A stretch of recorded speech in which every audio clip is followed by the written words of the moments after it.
This is the Belgian Grand Prix. We are in the middle of a huge downpour at Spa-Francorchamps. Our apologies once again if your pictures back in Britain are being affected. Atmospheric conditions around the Ardennes, very poor indeed. It's going to make for a very dramatic race. It could well help Damon Hill, the world champion.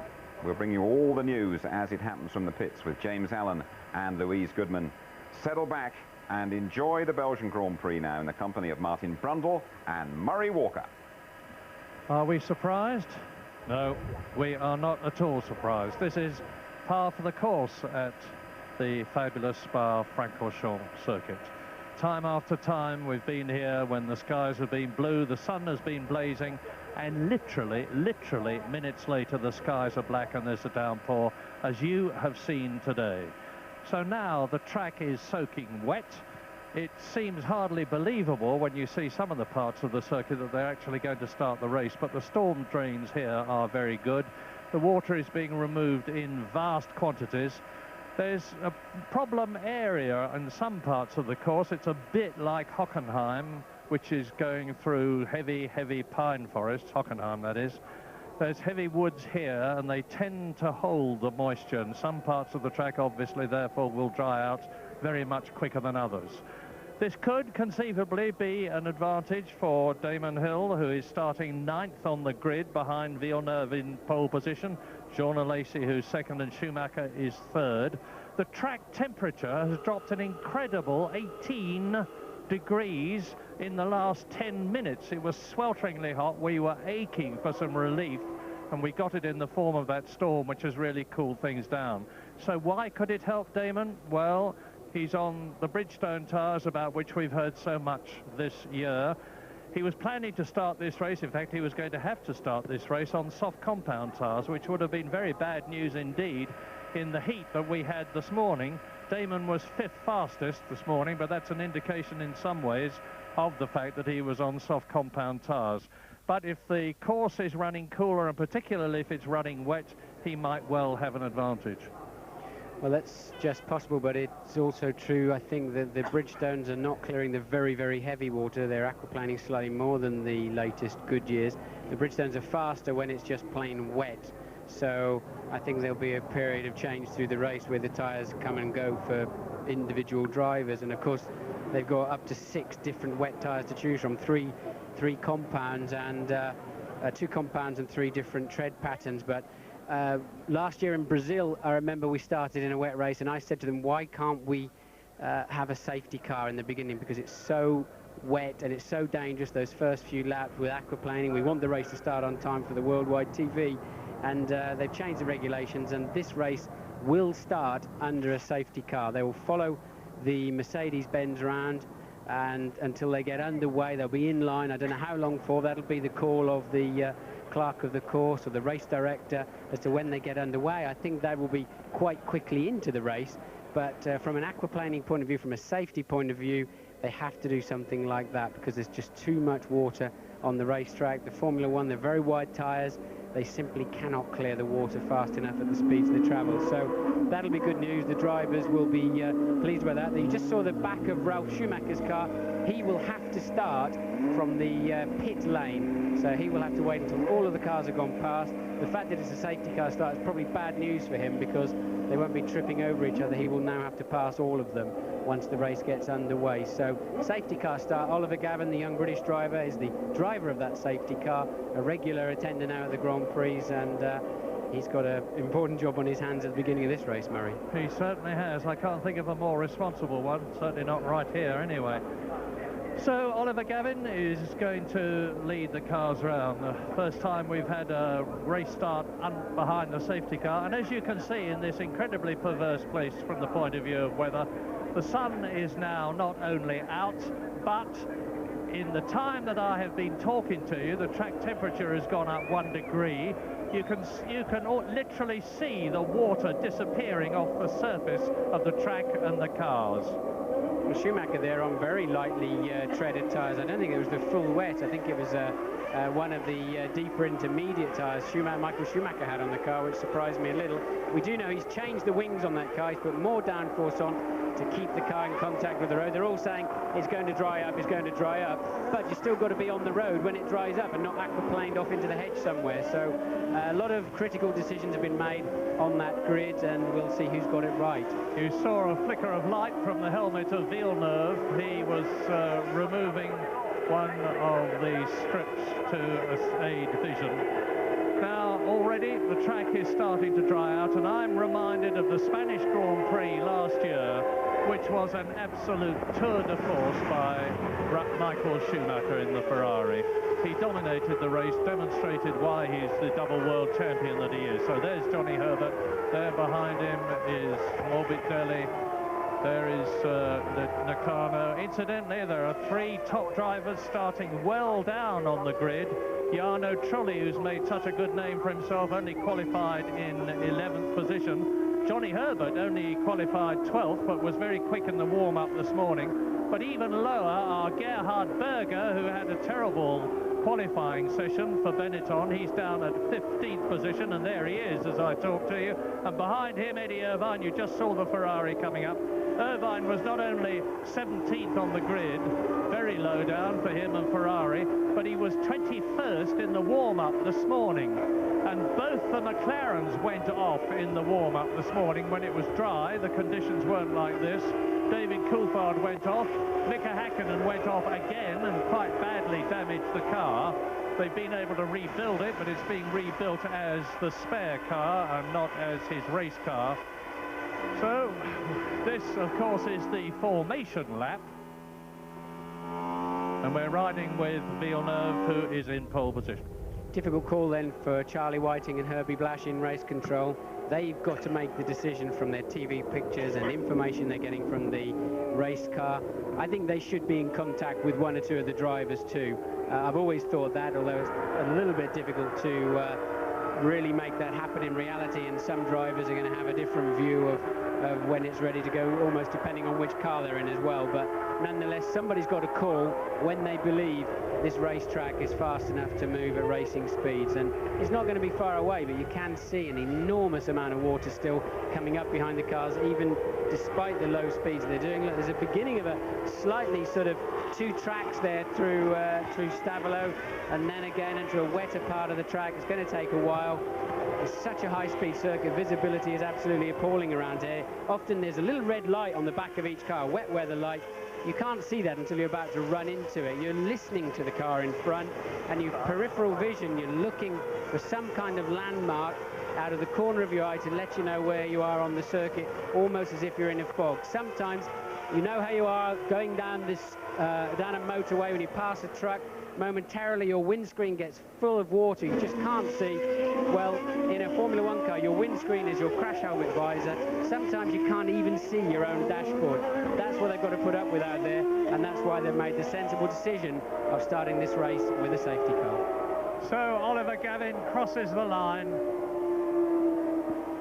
and the race is on, and you can see the situation now. They've got to tiptoe their way round, and it's going to be the decision of Charlie Whiting, the race director, about when the race gets underway without the safety car being in front. Now, of course, there's no reason why they shouldn't really go for it, but they're not allowed to pass behind the safety car. They've got to hold station all the way, and it's a good thing that they've got a capable chap like Gavin driving the safety car, because these Formula 1 cars do not like going slow. Well, Oliver Gavin is absolutely flat out in that Mercedes-Benz, believe it or not. It just looks slow from the camera angles and the apparent speed, or the relative speed of the Formula 1 cars. He's pushing as hard as he can, and it'll be amazingly easy for him to aquaplane off as well. So he's got a job on his hands, but the Formula 1 cars behind are going to feel like they're just crawling round, but nothing more he can do. We didn't mention that Jarno Trulli was starting in the Prost car from the pit lane, and we're now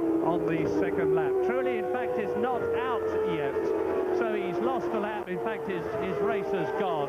He was going to start from 11th on the grid. He had that problem, came into the pit lane, had to start eventually, he hopes, from the pit lane, but he's still there. And watch this, the Ferrari team getting ready in the pit lane. One of their drivers has called in and said, I want a different set of tyres. I wonder who that could be. Maybe we can get our crew down there to find out. James will be finding out for us, no doubt. but somebody in the Ferrari camp has called in saying we're on the wrong tyres. We had an incredible situation here in Belgium last year when the safety car came out.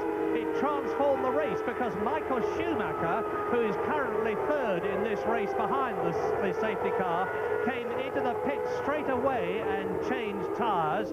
Jacques Villeneuve failed to hear the call for him to come in, went out and did another lap, as a result of which Damon Hill had a problem in the Williams last year, don't forget, and he had to thread his way between the markers and rejoin the race, drop right down, and eventually fought his way through in the Williams to finish.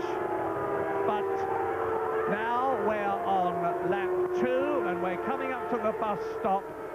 The first lap was done in 3 minutes 35.5 compared with the lap record here, and Ferrari coming in, and it's Mike. Now I think the message from the pits is Ferrari have put their wheels away, so maybe they've changed their mind on whatever change had been proposed by which driver we don't know at this point. But here they are, they're coming through Blanchimont now and then up towards the bus stop. Seems a little strange to see them racing like this, but I don't know the alternative other than us all sitting around for half an hour and waiting for the rain to clear away. Well, it will clear away, there's no doubt about it. The sun is out and really burning hot now. In fact, I've just got to check on the track temperature, which was 19 degrees, and it's back up to 28 degrees. So since we started talking to you, it's gone up 9 degrees. Well, it was Eddie Irvine's crew, we're told, from our ITV pit crew, that was envisioning to come into pits and change his tyres. He's obviously been talked out of it or something.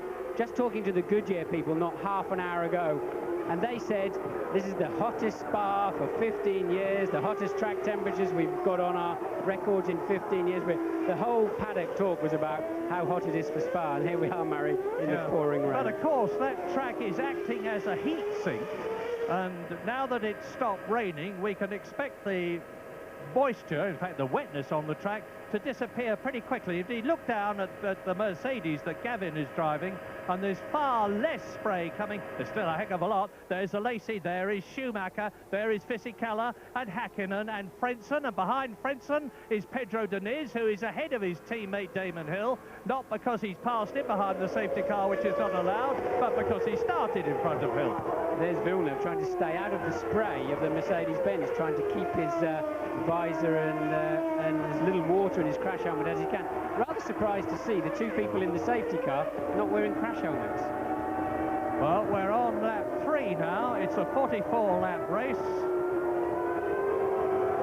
So when the lights go out on that safety car, it's on that lap that the car comes in and the race will begin. The charge will begin, and we understand the safety car will return to the pits at the end of lap 3.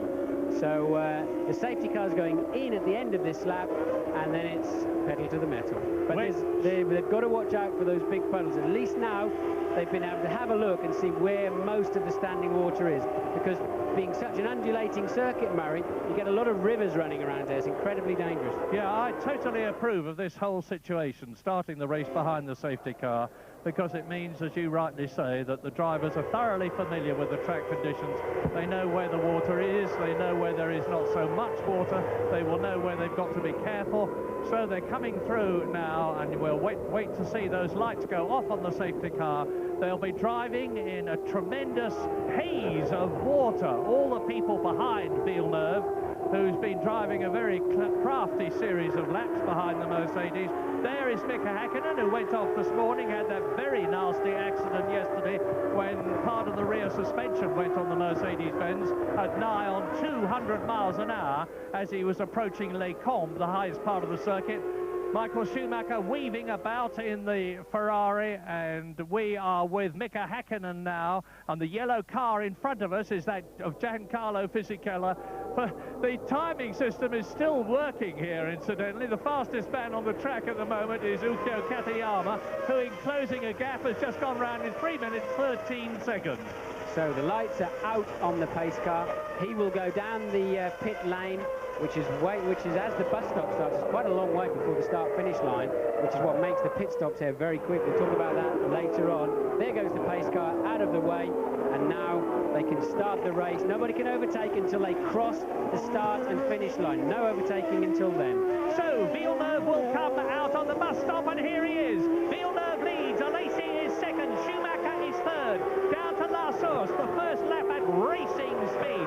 Fisichella goes round. Now, are we going to look back and see whether there is any contact? There often is at this corner when the race is starting from a standing start, but thankfully it looks as though they have all got round clear, and Villeneuve has got that inestimable advantage of a clear track. Everybody behind him, Lacey, Schumacher, Fisichella and Häkkinen, have got those great roosters of spray being thrown up at them. They've got to drive through them. To some extent, they've got to feel their way around the circuit. And Lacey is having a look at Les Combes.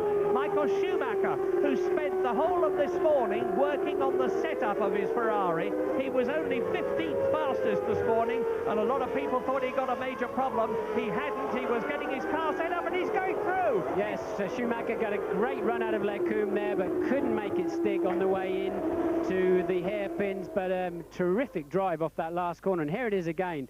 He's going to be giving Lacey more than a few problems for the rest of this lap. Yeah, look at Fisichella behind him. Lacey and Schumacher and Fisichella battling for second position, but Lacey's holding them up, and Villeneuve is taking advantage of the situation to pull away in the Williams Renault. But Michael Schumacher is the man to watch, the undisputed rainmaster of Formula One. We're on lap 4 now, already at 1/11th distance in the Belgian Grand Prix. Lacey, Schumacher all over his gearbox. Fisichella is behind him. Then it's Mr. Häkkinen and Frentzen. A big problem in these kind of conditions is fog inside your visor, and you've already seen Michael Schumacher, if you look closely, he's got a lot of mist on the inside of his visor. Not much he can do about that. But remember, the TV camera can see much better than the human eye, and that's what all the TV camera could see then. It's impossible to know where you're going. Schumacher, again, he's diving left, diving right, but Jean Lacey is refusing to move. He's got the racing line. He's under no obligation to move, and Schumacher's got to force his way through. They're up to the bus stop now.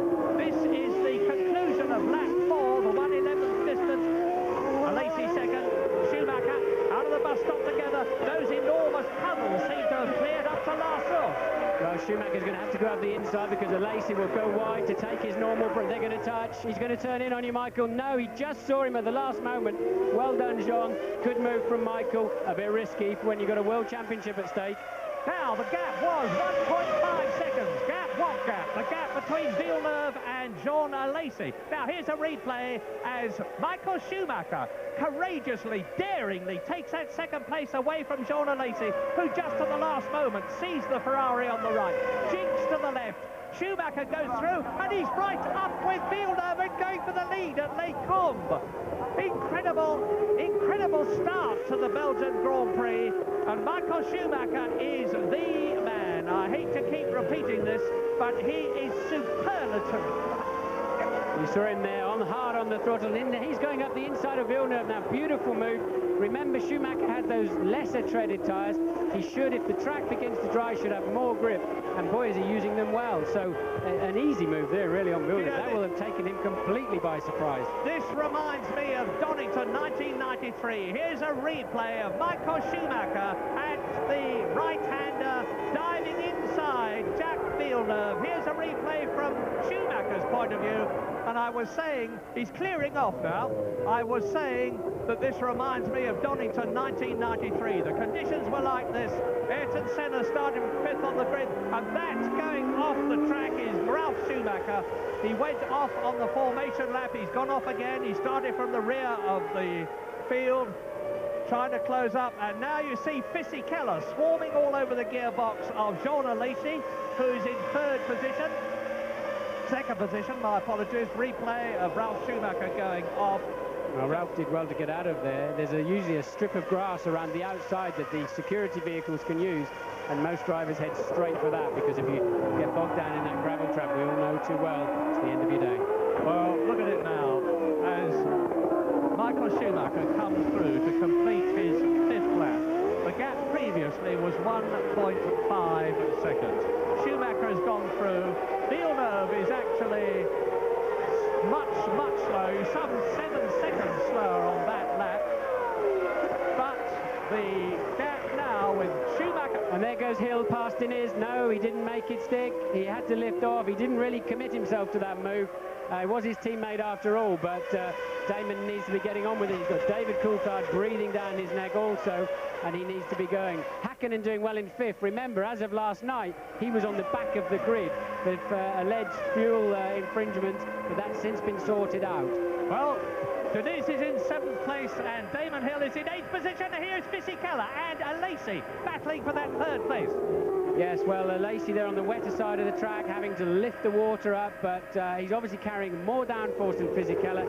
Fisichella had a lot more straight line speed there and on the drier side of the track and was able to just drive straight past him. And Lacey had a go at coming back up the inside, but really wasn't close enough.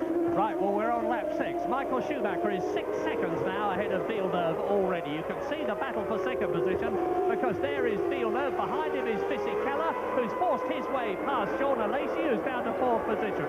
In 5th place, it's Mika Hakkinen in the McLaren. 6th is Frentzen, who started 7th. Pedro Diniz is 7th, ahead of Damon Hill. 9th is David Coulthard. 10th is Johnny Herbert in the Sauber. And Villeneuve is not coping as well with this, obviously, as Michael Schumacher is. But look how Fisichella is pushing him. Absolutely. That Williams, for whatever reason, does not work well in the wet. I can't see a logical reason for it. It's good in the dry. They don't run it with particularly stiff suspension. I just don't understand. But every time it's been wet in practices, that car's been off the pace, and Fisichella is all over him.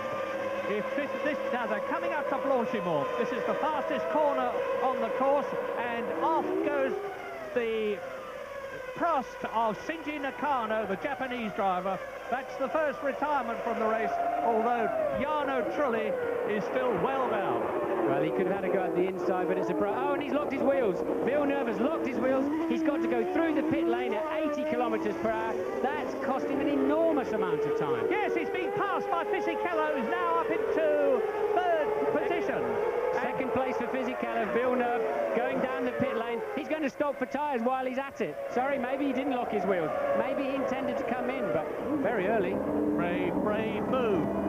Okay, he's gone for intermediates like Schumacher. Schumacher was a full 10 seconds a lap faster on that last lap than any other car in the field. Villeneuve has stopped for the intermediates that Schumacher's running with. So that was on lap 7. Long way still to go, 37 laps. Here's Nakano going off at the hairpin. He then heads for that road around the outside, but doesn't give it full commitment and ended up beached. He won't be out of there. So Fisichella up to 2nd place, Alesi 3rd. Look at the traffic jam behind Frentzen, and there is Pedro Diniz, and he is in 6th position, ahead of Damon Hill, as is David Coulthard.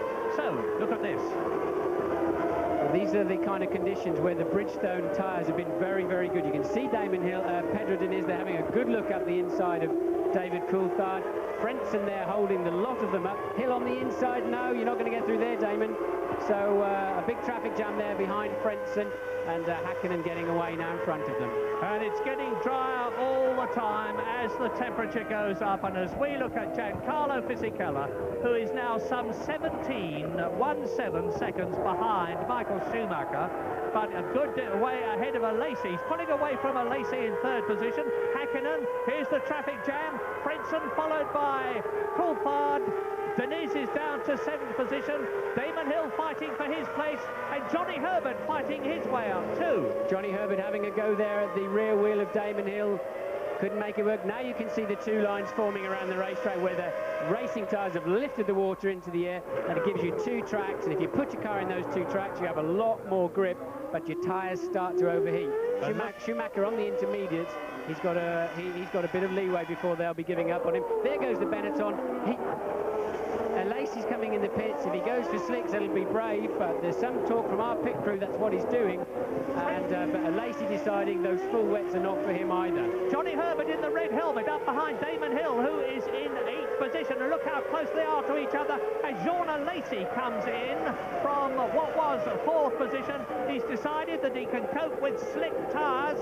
That amazes me. Look at them, slick tyres going on Alesi's Benetton. This could be a brilliant move, but it might be just the wrong one too. Well, this is hero or zero time, but Gerhard Berger in that sister car went out on Friday on slicks, and he was a full 6 or 7 laps before he could touch the throttle pedal. That's very, very early for a Lacey, but if anybody can do it, he can do it. I remember in the French Grand Prix of 94, I think it was, he ran incredibly long time on slick tyres in a wet track. He's good at it. And Frentzen is charging now. You've got the race separating out into Michael Schumacher, then Fisichella, then Häkkinen, and then this pack. Yes, I thought I saw Coulthard actually scream past Frentzen then, Murray. And here comes Diniz to do the same thing. Johnny Herbert's already past Hill. Frentzen, his tyres have gone away. It was Coulthard going past Frentzen up into 5th place. Yeah, Frentzen didn't cover himself with glory yesterday because he crashed in the qualifying session, started down. But now Frentzen is slipping back through the field, and it's Schumacher, Fisichella, Häkkinen, Lacey, and Coulthard and Diniz is the order. Pedro Diniz driving a fabulous race. And that's Hill putting a good move there on Frentzen, so Hill through as well. Frentzen almost parking himself on the outside of the racetrack, saying, after you chaps, I've got no grip, but they all seemed a bit submissive to me. Amazing the way he's just moved over and let the ball go through. But now, look, you see, they're all streaming through as they get the line wrong, and the positions are changing all the way around the track. We are now on lap 9 out of 44. Long way to go.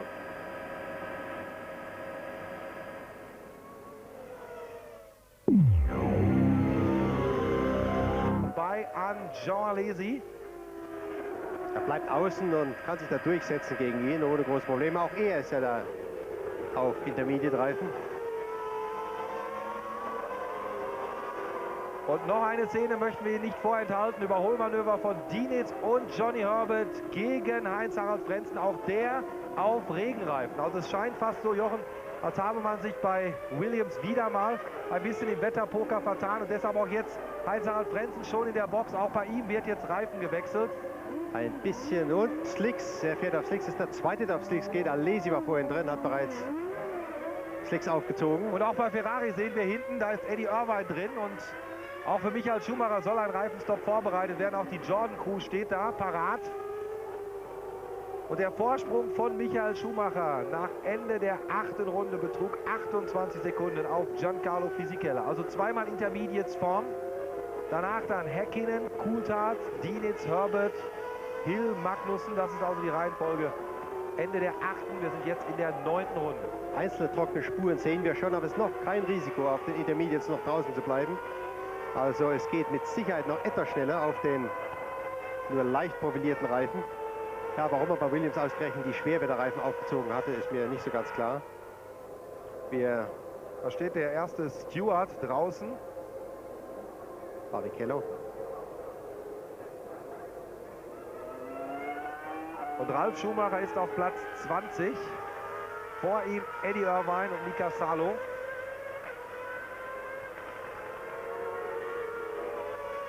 Jetzt wird doch deutlich, so an manchen Stellen die Spur sehr trocken. Aber die Intermediates, wie gesagt, ganz flach profiliert, haben eigentlich ein relativ gutes Profil und man kann einigermaßen schnell damit auch im Trocknen fahren. Sodass, wir wollen mal die Zeit im Auge behalten. Schumacher 206, die schnellste Runde. You're watching the amazing Michael Schumacher, lap 10 of the Belgian Grand Prix. He's leading by 34 seconds. He could come in, as many other people have, stop, change tyres. That's Nakano, who has retired. Rubens Barrichello has retired as well. But that's 34 seconds behind Michael Schumacher, and you can see a dry line emerging on the track now. Fisichella is second, 2 seconds ahead of Häkkinen. Coulthard in the other McLaren is in 4th position. Pedro Diniz, a magnificent 5th, as out of the pits goes Gerhard Berger. And in 6th place, Johnny Herbert ahead of Damon Hill. So to recap then, we've got Alesi, Berger, Frentzen and Irvine all having chosen to go on to slicks. The Jordans haven't come in yet, and the Bridgestone runners appear to be doing okay. They don't want to stop just yet, and neither of the McLarens have come in. They're living with the tyres that they've got. All of this leaves Michael Schumacher on his intermediates a full 35 seconds ahead of the rest of the field after just 9 laps. Whatever he's got for a setup, it's working well. Yeah, once again, he's done what he did in Spain last year. He and the Ferrari people, as we ride with Mika Häkkinen in 3rd position, chasing Giancarlo Fisichella's Jordan ahead, the gap being about 2.5 seconds. But once again, Schumacher and Ferrari have called it exactly right. They've got the right tyres on, intermediates, they've got the right amount of downforce on, and they've got the best driver in the world controlling them. But at the moment, Alesi is not as fast as those guys that stayed out on the wet tyres. But very, very quickly, as soon as he can pick up some temperature in those slicks, there you see him now. Villeneuve on the intermediates behind him. But as soon as those tyres pick up enough temperature, Alesi will find 10 or 15 seconds per lap. And then he's going to be sitting pretty, providing he keeps it on the island up till that time. But now I think about it, when I tested the Benetton, part of it was in the rain, Murray, and they said to me at the time, unless there's an incredible amount of standing water, the drivers are finding just as much grip on the inters as the full wets. Well, clearly Michael Schumacher knew that well. Yeah, I think Alesi's going to be laughing as Fisichella from 3rd position, he's been passed by Mika Häkkinen now, comes in, and to bring you into the picture, Jean Alesi and Villeneuve, who are battling for 13th position on respectively slick and intermediate tyres, were 66 seconds behind Michael Schumacher. Now they've got to gain an awful lot to catch him. Well, you had Fisichella there coming out of the pits. His team let him go as Hill was coming in. Obviously a bit over-anxious there. I wouldn't want to lay blame because I don't know enough of the facts, but we nearly had 2 cars colliding in the... and there's Hill leaving the pits now on his slicks, and he'll find those Bridgestones a bit of a handful. It's very, very tricky out there, and I know that they work better on the fully dry track. But meanwhile, Diniz carries on with his wet, and Johnny Herbert's still trying to chase him down. And there's Coulthard. What's happening to Coulthard? He's really, really struggling. I don't know if David Coulthard, who hasn't been in, his tyres have gone completely, but Johnny Herbert's gone past him. Pedro Diniz has gone past him. Pedro Diniz is up into 4th position now. Now, look, there's Johnny Herbert. This isn't Les Combes. This is a replay. You see Coulthard slow right down on the right-hander, and Johnny Herbert moves through in the Sauber. Yes, David outbraked himself into the corner, and it's time to come in the pits, David. It's time to come in the pits. You need a new set of boots. We think Damon Hill could have gone out on intermediates, which would be a strange decision, I think, because there's a very small window where, having gone this far into the race, where those intermediates would be the tyres to be on. Well, in this incredible race, one of the most amazing things to me is that Pedro Diniz, who started in the Arrows 1 place ahead of Damon Hill on the grid, has stayed ahead of the world champion. Diniz is in 5th position, Damon Hill is in 7th position. We're on lap 12 out of 44. There is Damon Hill, and he's got Johnny Herbert behind him. So, Damon has got ahead. I apologise, it's Pedro Diniz. Pedro Diniz and Herbert battling for 5th place. And Herbert goes down the pit lane, and why it's a very quick pit stop, but you don't have to do this section, the bus stop. You go straight towards the pit lane. Look, Herbert's there before him, despite having to go 80 k's, and then it's a very quick exit too. So, a good, easy pit stop here, well worth doing.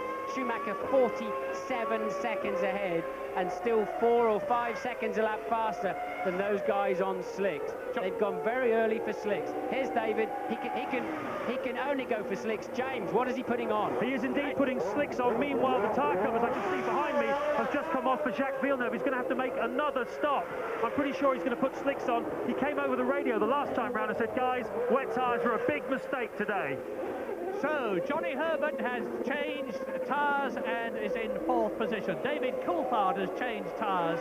In comes Villeneuve. Villeneuve, who has already been in for intermediates, is now having slicks. And remember, Alesi came in at the same time, and he did change to slicks, stayed ahead of Villeneuve. Villeneuve's obviously decided that slicks are the better wear. They've got the choice of wets, slicks. Look at Häkkinen's rear tyres. You can see the rubber. It's up in the air. There's Häkkinen having a bit of a moment across the grass at Les Combes. No big drama there. It's cost him time. But his rear tyres are absolutely rooted. He's got to come in this time. That's because they get very, very hot, of course, if they're not clearing water they very rapidly disintegrate, fragment, and go flat. And now Michael Schumacher on lap 13 has got this race in his pocket if he just keeps going. He's 47 seconds ahead of, 47 seconds ahead of the man we're riding with now, Mika Häkkinen, who's lost an enormous amount of time and was only... Now, do you know who is in third place now? Pedro Diniz in the Arrows Yamaha, the car that we were talking about so much 2 weeks ago in Hungary with the different driver, Damon Hill. Pedro Diniz in third position, and Mika Häkkinen is coming in for slick tyres. Well, you can see the tyres there on that slow motion replay of Schumacher's car. They look fine. They've got a lot more rubber to go down on the track, a lot shallower tread, and he's making them work. He's still the fastest guy in the track by just over 2 seconds now on a Lacey slick. Now Ferrari will be looking at that, and they'll see a Lacey now homing in on his lap time and say, okay Michael, it's time to come in for some tyres. And here is Mika Häkkinen. Wets off, slicks on, and he's followed by Pedro Diniz. That's Pedro Diniz in the Arrows as Häkkinen gets out. So Häkkinen has regained his place, but it's such an incredible leaderboard, I must tell you. Schumacher was leading, Häkkinen second, Diniz third. They've both come in. So Jan Magnussen, unless he's come in, and I haven't seen him, was up into second place in the Stewart. And that was where Rubens Barrichello finished at Monaco, as we ride with Schumacher now on the fastest part of the course. Yes, well, we've lost him, unfortunately. He'll have to wait until after Blanchimont before taking that, what I believe was a Minardi, and he'll have no problem passing that car. So this is Magnussen. Yeah, this is Jan Magnussen, and ahead of him is the Benetton, and that'll be Jean Alesi, and we need them to come through the complete lap in order to establish who is just where, because the computer that gives us information is literally not able to keep up with the way the pit stops are going. People coming in, stopping, others going through, then they're stopping, but all the time not stopping, thanks to that brilliant choice of tyre, Michael Schumacher. 65 seconds is his lead. Well, Michael will want to stretch another lap if he can, and to get on a two-stop fuel strategy. Lap 15 would have been the normal point to stop. I think they'll be bringing him very quickly. We've now got Mika Salo in a Tyrrell on slicks, the fastest car on the racetrack. That's sending all the signals to Ferrari. Get Michael Schumacher in the pits, even though he's got a very, very long lead. I think he'll be in very shortly. Yeah, he could come in, decarbonise the engine, change his overalls, have a drink, and still get out in the lead, the way things are going at the present moment. We're going to know the answer very shortly, because here is superstar, double world champion, Michael Schumacher for Benetton, and if he finishes this race in first position, that'll be another 10 World Championship points for him. He's already 3 points ahead of Jacques Villeneuve, his closest, in fact, his only real competitor in the World Championship. And you can see the car is handling beautifully. You can see the way the track is drying out. He's coming up towards Stavelot now. And here is Jan Magnussen coming in. And Alesi is up into second position and the fastest man on the track with slicks. 2 minutes 3.5 seconds, but 67 seconds was the gap between Michael Schumacher and Alesi. They're on lap 13, and that is Jean Alesi in second place in the Benetton. Fisichella is third. Häkkinen will be in fourth position ahead of Johnny Herbert and Coulthard. So that's Alesi just popping two outside wheels onto a bit of damp track, a bit of overconfidence, and that shows you just how treacherous it still is. He nearly lost that car then. You've got to keep it in the dry patches that the wheels make. Otherwise, obviously, your grip halves. Here comes Schumacher. James Allen. Yes, what a calm customer he is. Slick tyres going on. Absolutely marvellous performance both by him and his technical department. Everything looks pretty calm down here in the pit lane. I think everybody now has decided to stick with what they've got. But it's not as warm as we thought it was before. It's a set of scrub tyres, by the way. 8 seconds, so he's going to have to stop again. That's not enough fuel to go through to the end of the race. He's playing it cagey. He's got a nice big lead. He can be very careful. But for the moment, he's very much in command of this race. Well, the big difference is, Murray, that obviously those tyres he had on at the beginning of the race could have been extremely marginal for aquaplaning, but the team knows, with the skill of Michael Schumacher, they could take the risk with him that no other team could probably take. Yeah, and a complete stop here from entering the pit lane to leaving it takes about 30 seconds, as opposed to took Michael Schumacher 31 seconds. he was leading by 67 seconds. So now he is on lap 15 out of 44, 1/3 race distance completed, and he's going to be, I estimate, when Jean Alesi comes through, about 47 seconds still ahead of the Benetton. It's more than that, it's 60 seconds. You're watching the race leader, 30 laps to go. Jean Alesi has gone through, the quickest man on the track because he was doing the flying lap when Schumacher was coming out of the pits. And the gap then is now 60 seconds with Giancarlo Fisichella in 3rd place. Mika Häkkinen is 4th. Johnny Herbert is in 5th place. David Coulthard is in 6th place. Damon Hill, who has stopped, is in 10th position. And ahead of his teammate, Pedro Diniz.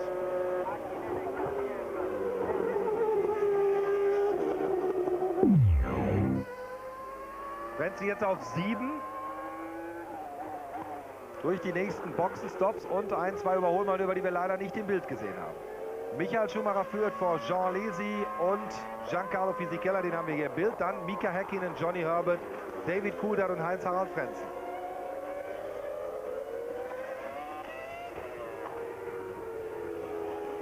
Und Frenzens Rückstand auf Coulthard 2,6 Sekunden. Coulthard seinerseits hängt direkt im Getriebe von Johnny Herbert und der wiederum ist ganz nah dran an Mika Häkkinen. Also das wäre eine Gruppe, die wir uns jetzt mal im Bild wünschen.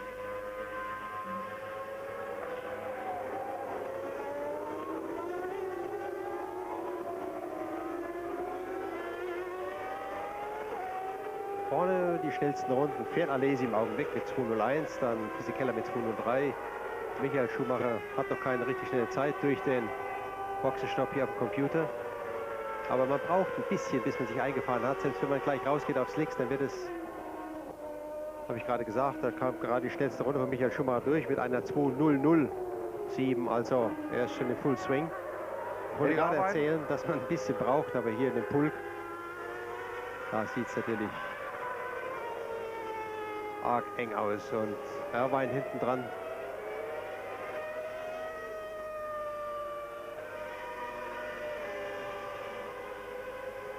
Alesi jetzt wieder schnellste Runde. Und Hill hält sich vor Villeneuve. Dahinter dann ganz hinten hängt Eddie Irvine. Dazwischen noch Jos Verstappen. Dahinter kommt Gianni Morbidelli. Frentzen jetzt mit der schnellsten Rennrunde. 1:58,708. Ist jetzt im Prinzip wieder da, wo er angefangen hat, auf Platz 7. Das ist Mika Salo da im Pulk, nicht Jos Verstappen. Und da haben wir jetzt Mika Häkkinen. Hinter ihm Johnny Herbert. Dann Coulthard. Lap 16 in this incredible Belgian Grand Prix. And Michael Schumacher has come in, has changed tyres from intermediates in the Ferrari to slicks. He's leading Jean Alesi's Benetton by 41 seconds. Giancarlo Fisichella is in 3rd place. Mika Häkkinen is 4th. Michael Schumacher is the fastest man on the track. He's going 1.2 seconds faster than anybody else as he gets used to the slick tyres. Johnny Herbert is in 5th position. David Coulthard, that we're looking at now, has got Heinz-Harald Frentzen behind him, 6th and 7th. Gerhard Berger is in 8th position in the Benetton. 9th is Jos Verstappen. Brilliant drive in the Tyrrell with its V8 engine. The power disadvantage doesn't matter so much in these wet weather conditions, of course.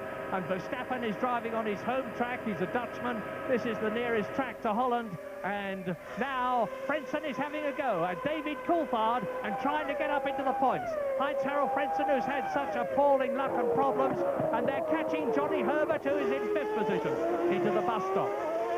Well, Michael Schumacher's making them all look second rate, isn't he, today? Completely, just called it absolutely right. Now he's still 2 seconds a lap faster than anybody else. Now he's moved on to the slick tyres, 41 seconds in the lead. David Coulthard coming under increasing pressure. The Ferrari guy's looking ecstatic there.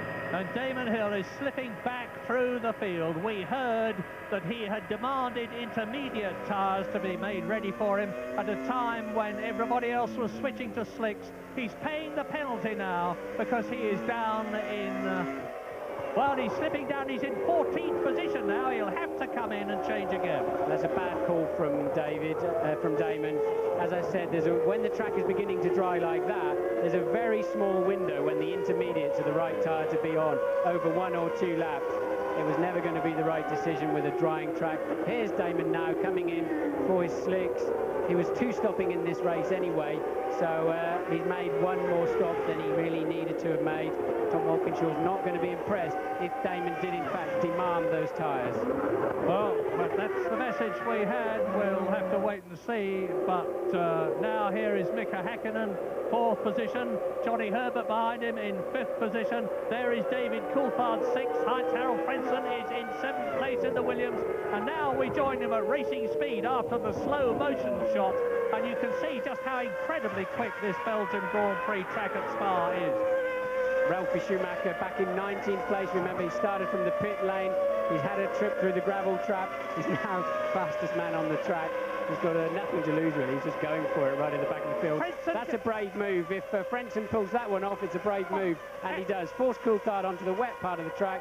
Very, very brave move. He's obviously carrying less wing on that car than the McLaren. It is quite a skinny wing now, look at it, which may explain why both he and Villeneuve were struggling at the beginning of the race. So if it remains dry through to the end, the Williams could suddenly show us the form it showed us all the way through qualifying on a dry track. And where is Jacques Villeneuve, the man who's 2nd in the World Championship? He's down in 10th position. The man you're looking at, his teammate Heinz-Harald Frentzen. Well, you're looking at Alesi now, but Frentzen is in 6th position. And it should have been Heinz-Harald Frentzen that won the Hungarian Grand Prix a couple of weeks ago, rather than Jacques Villeneuve, if he hadn't had that awful problem, totally unexpected, unprecedented problem with the petrol refueling organisation. I don't understand why Frentzen is moving over. I've seen him do it 3 or 4 times now. Why he keeps moving onto the wet patches and getting water on his tyres? They are slicked on, though, or are they intermediates? Yeah, I mean, we always traditionally point out that when they're on treaded tyres that get hot, they find the wet parts of the track. It's very difficult, of course, when... Is that rain? Is that rain? I think it's raining. It is. It's pouring with rain again. Well spotted. Now we're in the situation where everybody has been in. Literally everybody has been in. Michael Schumacher is leading by 40 seconds. If we've got a heavy rain point, it's not raining in the start and finish point where we are, but you're looking there at the Williams on slick tyres of Heinz-Harald Frentzen, coming up to Johnny Herbert, who is in 5th position. You can see that the track is still dry. They look like slicks to me, Martin. Like slicks. They really do. I don't understand why 2 or 3 times he's moved over onto the wet part of the track in an apparent effort to cool the tyres down. The Ferrari mechanic's still looking ecstatic as Michael Schumacher cruises off into the distance, but he now too, look at the rain now coming down again. That's going to be tricky. Now this is going to test him out. Remember how Senna used to stay out on slicks longer than anybody else? Is Michael Schumacher going to be able to do it? Meantime, Johnny Herbert has got his mirrors full of Heinz-Harald Frentzen, who's looking for 5th position at 2 points, and he's not very far behind Mika Häkkinen, who is in 4th place. Mika Häkkinen is 3.3 seconds behind Fisichella, 3rd. Frentzen coming up to Johnny Herbert now. Is he going to try and get past the Sauber, pulling out at the last choice? No, Johnny Herbert just moves over that inch or so that closes the line through behind Heinz-Harald Frentzen. They both run wide down to Eau Rouge, that daunting corner.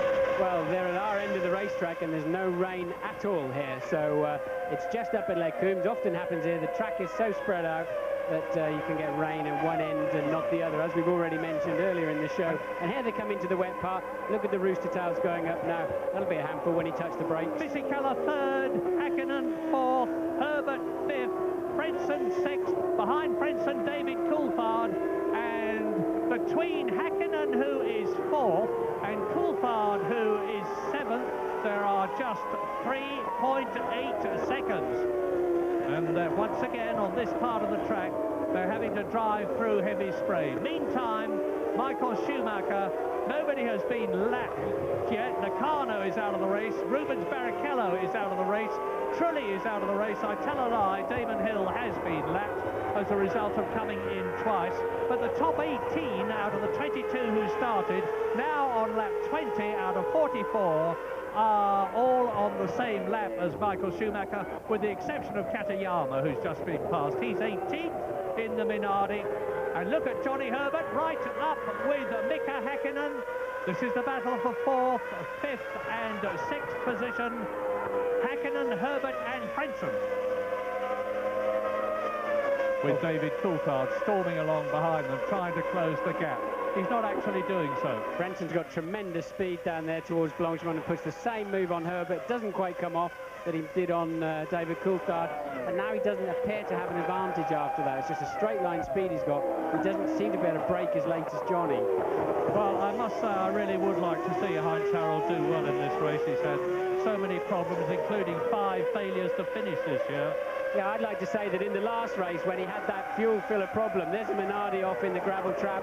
Don't know where exactly. It's Marquez, it's Tasso Marquez, and he was in 17th position. But having given Frentzen a hard time on occasions this year, I want to say that he chose the right tyres in Hungary, and he would have been the one to pick up the pieces from Damon Hill's problem at the end of the race, because he was driving a storming race, but the car let him down. But once again, he's driving well here. Marquez spinning his wheels, he's beached it.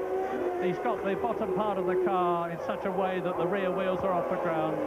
Less water again now up there, look. Less water. There's, no, it still hasn't done. Johnny's braking later than Frentzen, probably because of the downforce situation. He has more grip in those slower speed areas, so Frentzen's going to have to get up along, up behind him into Stavolo and then have a good run at him towards Blanchimont, where he appears to be extremely fast. But it doesn't appear to be getting any wetter and slightly drier, I would say, up there at Les Cours. Well, that's given David Coulthard the opportunity in the silver McLaren to close up on 6th place Heinz Harald Frentzen.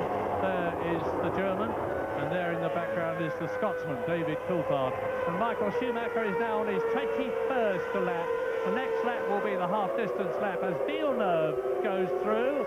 Villeneuve turning into Les Combes. Is he running wide? Yes, he is, just like Nigel Mansell did years ago in the Ferrari. Runs across the grass. Villeneuve not even in the points. He's not showing well in this race. He's had a very patchy year. He's only in 9th position at the moment.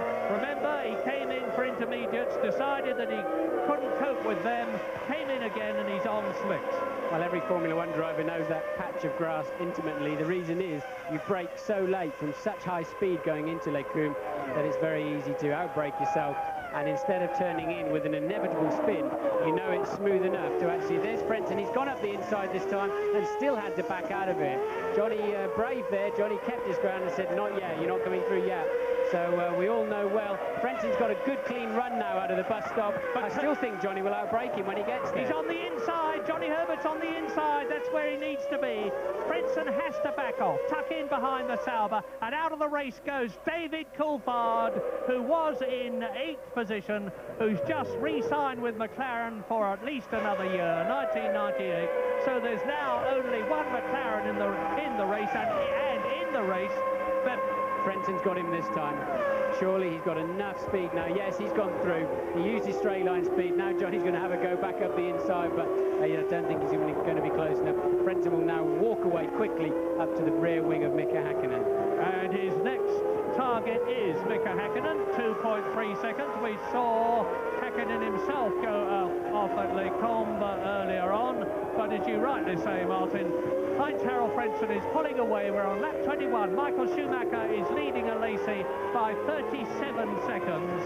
Alesi just marginally faster than the Ferrari on the previous lap. When I say marginally, I mean 0.2 of a second, and that's not going to make much difference to a 37-second lead. Giancarlo Fisichella is 20 seconds down the road behind Alesi in 3rd place for Jordan. Mika Hakkinen is 4th, but he's going a fair bit quicker than Johnny Herbert, a couple of seconds faster on the previous lap. Herbert and Frentzen battling for that 5th position, which Heinz Harald Frentzen now has. Down to 6th position goes Johnny Herbert, and Gerhard Berger in 7th place in the 2nd Benetton, so both the Benettons are in the top 7, is 4 seconds behind Johnny Herbert. We're with Michael Schumacher, and just to give you how supreme idea Michael Schumacher is at this track, his first race here was in 1991. He won in 92, 94, 95 and 96. Yes, he was disqualified in 94 for a technical infringement, which in my opinion didn't affect the performance of his Benetton. But nevertheless, he has won 3 times in Belgium. And his first appearance here was only in 1991. And he's on his 22nd lap, which is exactly exactly half distance on a course which is drying out, which may well have more rain on it, so unpredictable are the circumstances here. And we watch the McLaren of Mika Häkkinen, the only one left, fourth place, going up to Les Combes, trying to catch Fisichella, the yellow car. Well, Fisichella's not that fast on his slicks, but moving along nicely. Well, let's remember that Michael Schumacher lives about half an hour down the road, just into Germany, in Köpen, where, or used to live, where he's just started up his new go-kart circuit there. So this is almost home territory for him.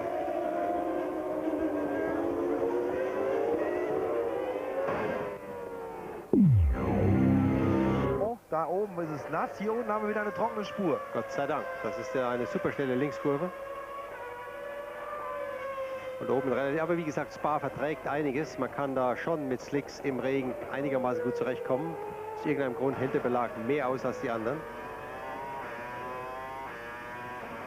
Das ist ja jetzt der eigentliche Rennstreckenteil. Also das ist jetzt wirklich nur Rennstrecke und wird immer nur für dieses Rennen freigegeben. Und jetzt kommen wir ja gleich wieder, wir haben gestern im Training schon drüber gesprochen, auf die richtige Straße. Das ist natürlich auch noch ein Unterschied vom Belag her dann. Ja, die Strecke ist gemischt, also halb offen für den Verkehr. An manchen Stellen dieser Streckenabschnitt ist normalerweise Bundesstraße hier in Belgien.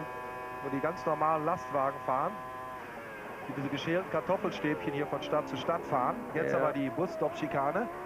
Und da steht Ralf Schumacher. Gerade noch haben wir gesagt, es geht langsam aber sicher nach vorn für ihn, aber jetzt steht er da am Rand. Und hier kommt auch die Auflösung, warum.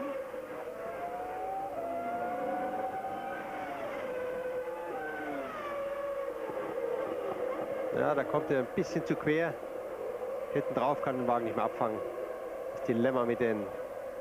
Da haut er vorne die Leitplanke. Das ist genau die Stelle, an der gestern auch Frenzen rausgegangen ist. Nur der ist halt nicht eingeschlagen. Das war doch recht heftig da. Welche Rolle spielt in dem Fall das Tika? Das ist ja nicht sein Auto. Ja, er musste in letzter Minute da reinspringen und möglicherweise war das auch auf Fisichella abgestimmt, sodass er da mit einem Kompromiss leben musste. Einmal von der Sitzposition her, vielleicht war ihm das Lenkrad zu nah, die Pedale nicht richtig in der Fuhr, in einer ungewohnten Position im Auto, zumal dann auch die Abstimmung auf den anderen Mann abgestimmt ist und er wahrscheinlich wieder auch nicht so gut zurechtkam. Er war schon mal draußen in der Wiese, was natürlich auch damit zu tun haben konnte, dass er einfach nicht mehr so richtig auf gute Zeiten kam. Vielleicht hat er sich beim Rausrutschen über das Kiesbett vorher schon mal irgendwo was ein bisschen angebogen, dass die Aufhängung, die Spur nicht mehr so ganz stimmte oder irgend sowas. Also jetzt das endgültige Aus für ihn. Michael Schumacher.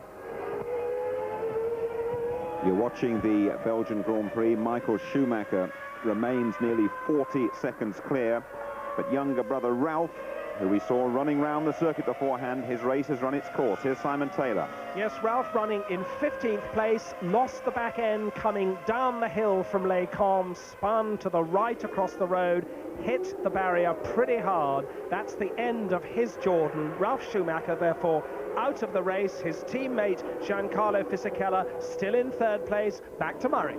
And Jordan Lacey is coming in for another stop. Slicks on, and he was 44 seconds behind Michael Schumacher. He was only 11 seconds ahead of Giancarlo Fisichella in the Jordan. Ralf Schumacher's had a terrible day because he also went off in the parade laps and had to run back and get into the spare car to start this race. He was probably absolutely worn out, but now his race is over and he rejoins the other retirees. David Coulthard is out, Marquez is out, Barrichello is out, Nakano is out. 17 drivers out of the 22 started, and here is Fisichella battling for third position against Mika Häkkinen as we join the Jordan mechanics. So Fisichella, Häkkinen in fourth position. Behind them is Heinz-Harald Frentzen in the Williams. So it's Jordan, McLaren, Williams. They're coming out of Malmedy, dropping down to the right-hander at Rivage. Now they're on towards Poole, which they take at about 175 miles an hour in the dry conditions. They won't be doing that now, but they won't be all that far off it. And Michael Schumacher is on lap 25 out of 44, and he's just inexorably increasing his lead. The downside of Jean Alesi's early stop for slicks is he was on wets, he had to change to something. that was forced upon him, but stopping very, very early like that meant there was little or no point in refueling the car, so he's had to come in for his mid-race refueling stint. He was obviously on a one-stopper anyway, so bad news there for Alesi, because that's put him behind this pack now. So now on lap 25, and things may just have settled down a little bit for the first time in this race. Here is the order. Lap 25, Michael Schumacher leads, Alesi second, Fisichella third. Hakkinen, that we're looking at now, is in fourth position. Into the pits comes Heinz-Harald Frentzen for his second stop, and that will drop him down. Yes, Alesi goes up into fourth position. Johnny Herbert will go through into fifth position very shortly. And Frentzen, of course, as the seconds tick by, is losing time and losing places. He was having that tremendous scrap for lap after lap. Now, out he goes. Schumacher is still out there, naturally, nearly a minute ahead of anyone else. He really has just got to keep going. And up towards Les Combes come Fisichella second, Hakkinen third. And behind Mika Hakkinen is the lapped Prost of Jarno Trulli down in 17th position. That's it. His teammate Nakano is out of the Belgian Grand Prix. Dreadful day for Bridgestone. Nakano here, is that Trulli? I thought he dropped out of the race earlier on, but obviously it must have been Nakano at that point. Yes, Trulli has got going. Remember, he started from the pit lane way after the race actually started. But the highest Bridgestone runner, where we thought they'd be so strong in these variable conditions, was Pedro Diniz in 11th place. Quite how he slipped from his third position all the way back there, we didn't see on camera, unfortunately. But Fisichella up there in second place, driving with a cool head for a young man. Martin, the two young lions in the Jordan team, Giancarlo Fisichella, that's Michael Schumacher leading the race, and Ralf Schumacher. And it was expected that the more phlegmatic German would come out on top against the more excitable Italian, to use the perceived national characteristics. It's proved to be just the opposite. Schumacher's gone off in race after race, time after time. Fisichella has always driven a cool, deliberate race. And he almost won in Germany, of course, if he hadn't had that puncture. Now he's in second place. This is the McLaren of Hakkinen lapping Nakano there. Slow motion replay. I think the problem is with Ralf, he thinks, Trulli, I keep mistaking those two. The problem with Ralf is he thinks he's Michael. You only have to stand on a corner for a quarter of an hour and watch them all coming through. Ralf arrives with the same total and utter commitment to a corner, but one in every 3 or 4 times through that corner he'll make a mistake, whereas Michael will always be inch perfect. He's going to have to back off a bit and then creep back up on his speed. At the moment he's going faster, he's more determined than his capabilities, and that's why he keeps flying off the road and Fisichella keeps on. Wake up, that man. Ferrari mechanic going to sleep with Michael Schumacher leading the race. The man who won in Monaco, the man who won in Canada, the man who won in France, the man who has taken Ferrari back to the top, with Ross Brawn, who's doing an equally good job on the technical side of the Maranello concern. And Michael Schumacher is now a comfortable 55 seconds ahead of Fisichella, whose last lap was a bit quicker than Schumacher's, but he's got such a massive lead, Schumacher, but that won't worry him in the least. We're looking at Giancarlo Fisichella now, and here is very much a star of the future, with Mika Hakkinen, who went off this morning, who had that enormous crash yesterday in the McLaren, in third place. Now, he's had an incredibly consistent season, has Mika Hakkinen, because he's had third, fourth, fifth places, but he's yet to get that elusive win, and that is Verstappen, Jos Verstappen, the Dutch driver of the Tyrrell. He crashed here very heavily in the Arrows last year and caused the safety car to come out. Here's a replay, and it's as Eddie Irvine, they were battling for 8th position, as Eddie Irvine comes outsteps the back of the Tyrrell, into the tyres goes the rear of the car, and through up into 8th position goes Eddie Irvine, about 5 seconds behind Heinz-Harald Frentzen, as a crestfallen Verstappen walks away. He's had more offs than he should have had, and he wouldn't have wanted to have one here because Spa is very much his home circuit as a Dutchman. Well, Häkkinen's now starting to apply pressure, and Fisichella responds with a new fastest lap, as you can see, 1:56.5. So just 1.9 seconds behind is Mika Häkkinen on Fisichella. That appears to be the race at the moment. Lacey doesn't have to stop again, nor does Frentzen, so they're in good shape, although right at the moment they're back in 4th and 7th. But Michael Schumacher, 54 seconds out in the lead. He'll be going along saying, where are you guys? Come and have a game with me, because I'm getting lonely up here. Yeah, I keep on talking about Spain, and this really is a replay of Spain 1996, because Schumacher is just as much in command here as he was there. And the gap here is... and off spins... It's a replay. Sorry, I was wondering how on earth a second Tyrrell had gone off, because Salo is in 11th place and Irvine was in front of him. But... well, Verstappen's quite capable of going off on 2 consecutive laps, but we know that he didn't get out of the first one, so he's out of the race now. So we watch Mika Häkkinen chasing down Giancarlo Fisichella, who is going faster and faster, Giancarlo Fisichella. Now, their lap times of 1:56.5 and 56.6, respectively, compare with Michael Schumacher's last lap of 1:56.9.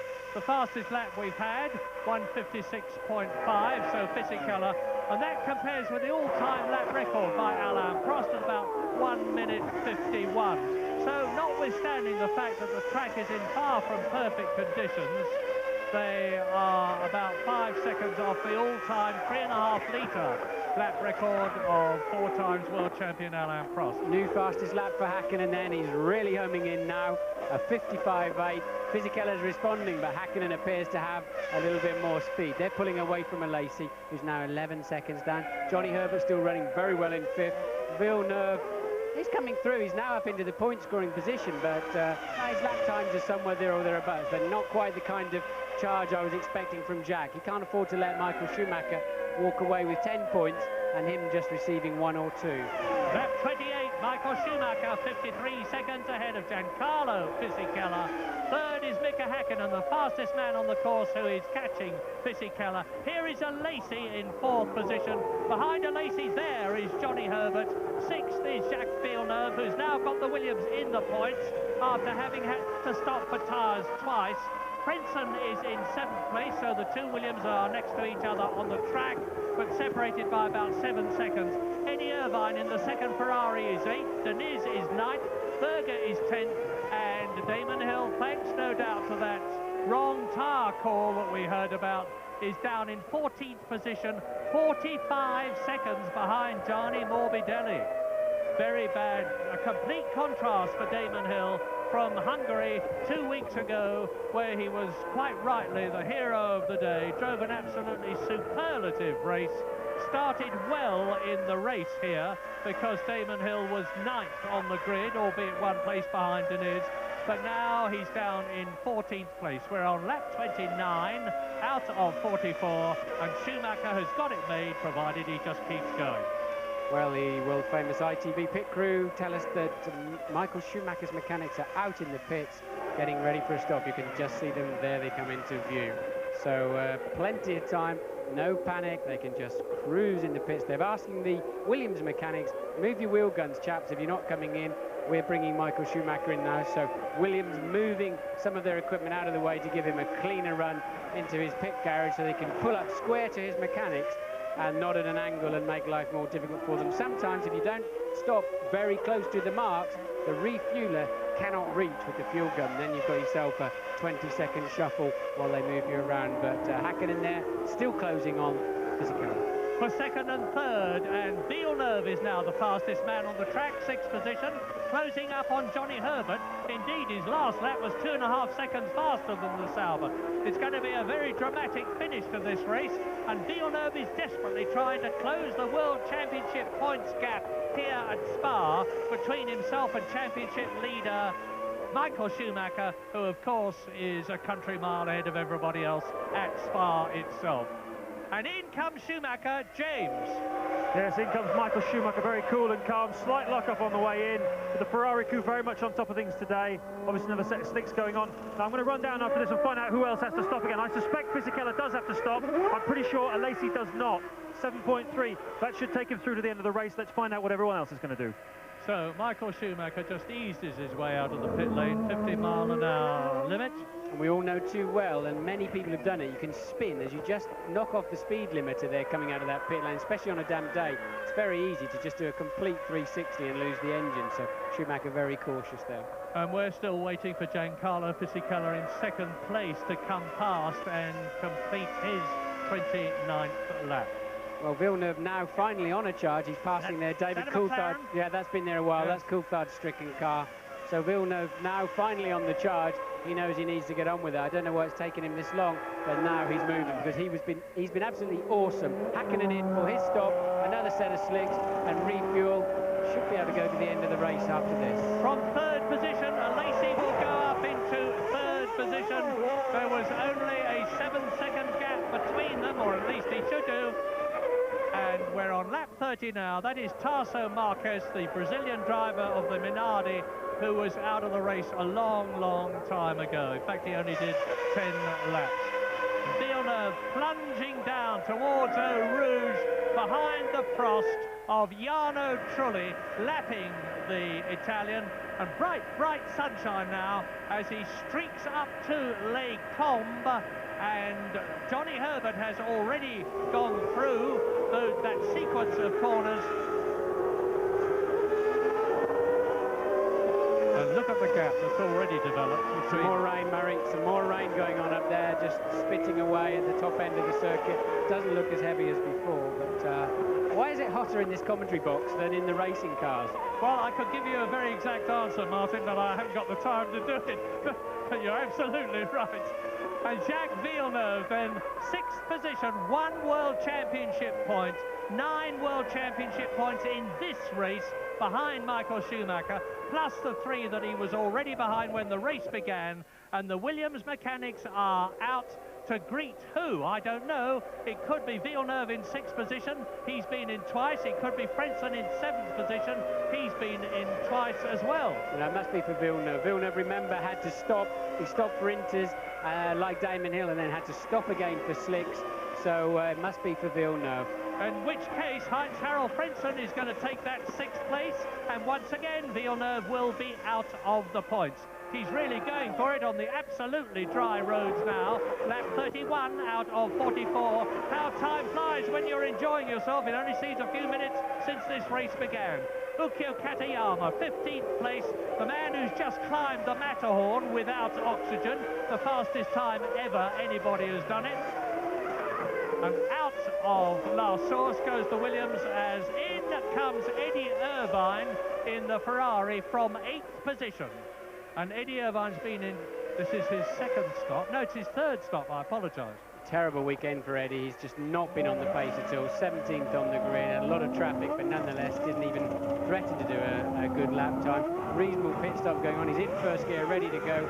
A nice stop, but Eddie will be looking forward to midnight, and then he knows that the weekend is finished because it's been a disaster. Now, here's an interesting fact. Gerhard Berger, who we haven't heard much about in this race, is the quickest man on the track in the Benetton. The winner of the German Grand Prix at Hockenheim. He's just gone round in 1 minute 54.9.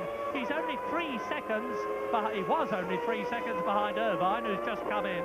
So that means to say that Berger will be up into 9th position, getting very close to Pedro Diniz, who is in 8th place. Great race by this much maligned Brazilian driver, who's really showing that he's a lot better than we had thought he was. I've said that many times before, and I don't mind saying it again because it's very much a fact. And lap 32, Michael Schumacher is 28 seconds ahead of Fisichella. There are 12 laps to go. So we believe Villeneuve and Fisichella due in probably on this lap. There's Villeneuve mechanics now. That fuel hose takes 2 men to lift it, as it weighs an enormous amount. Fisichella in 2. From 2nd place, and he was 12 seconds ahead of Jean Alesi. So while you watch the screen, I'm going to watch the road and see Jean Alesi going through and moving up into 2nd place. Out goes Fisichella. I haven't seen Alesi yet, so it's very, very close. Johnny Herbert's in the pits. Johnny Herbert into the pits. Villeneuve, I believe, in the distance behind him. There's Villeneuve in his stop.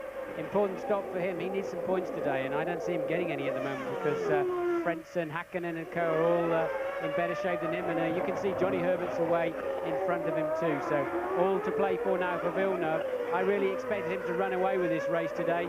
Conditions have changed all of that, and suddenly it's flip-flopped back into the hands of this man, Michael Schumacher, with regard to the World Championship. He had an appalling weekend in Hungary. He made a mistake on his tyres, then he made a mistake in the warm-up and damaged his main race car.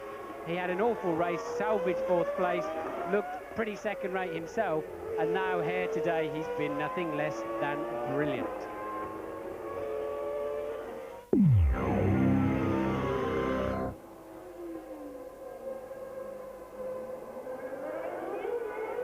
Die Zeitlupenaufnahmen, die einfach zu groß aufgezogen sind. Das war sehr sponsorfreundlich, aber man sieht leider zu wenig an der Aufhängung, an der Bewegung des Autos. Schade ein bisschen, da müsste die Kamera ein bisschen größer bleiben, dass man da mehr sieht. Villeneuve, Schumacher, die Geschwindigkeiten hier 283,6, 277,3, also deutlicher Geschwindigkeitsunterschied. Und jetzt nur 264,3.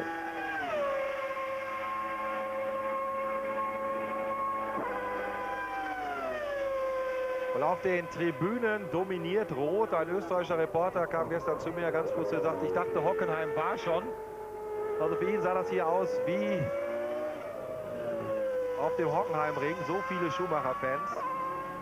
Nächster Boxenstopp, Jean Lézy. Für ihn bereits der 3. Johnny Herbert war 6 Sekunden zurück, Villeneuve 4 Sekunden. Also sie müssten jetzt wieder vorbeigehen an Jean Lézy.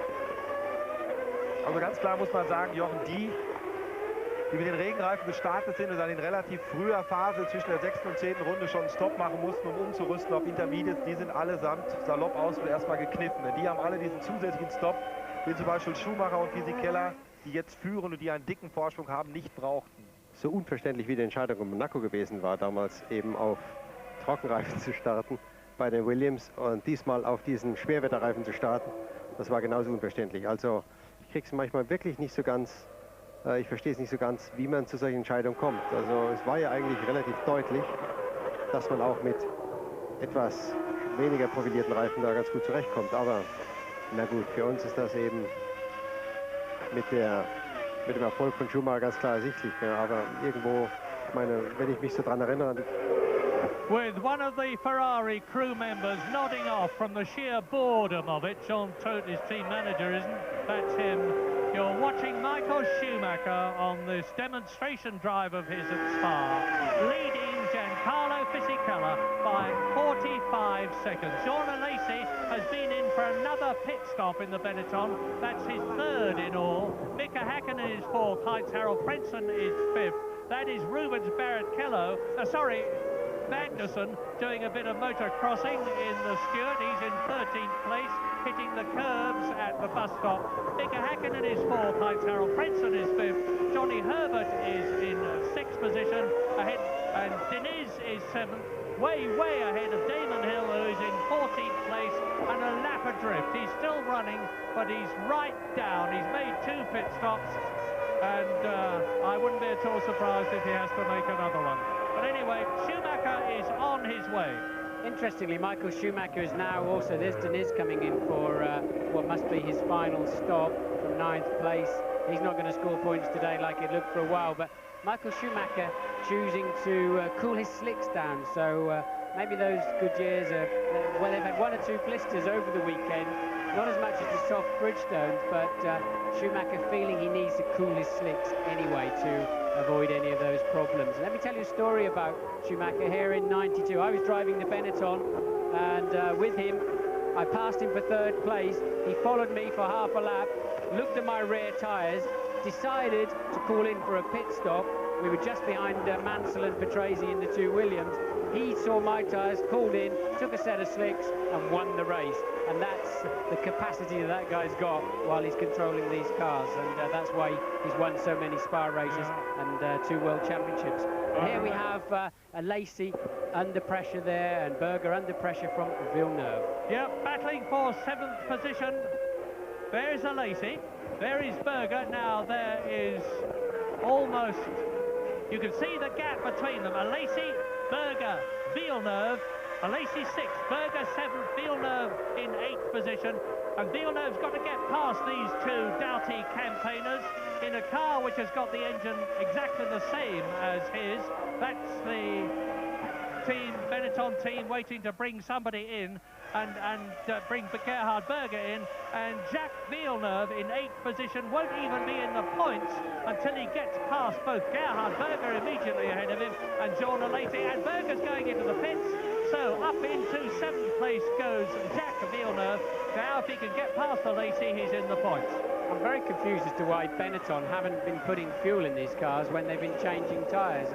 I'll have to go back after the race and try and understand that, but I'm absolutely amazed that Lacey had to come in again, because it appears to be putting him out of a podium position, and I'd have thought they had ample opportunity to get some gas in that car. Well, just 5.8 seconds, and Lacey is out again. But Berger is out again, my apologies.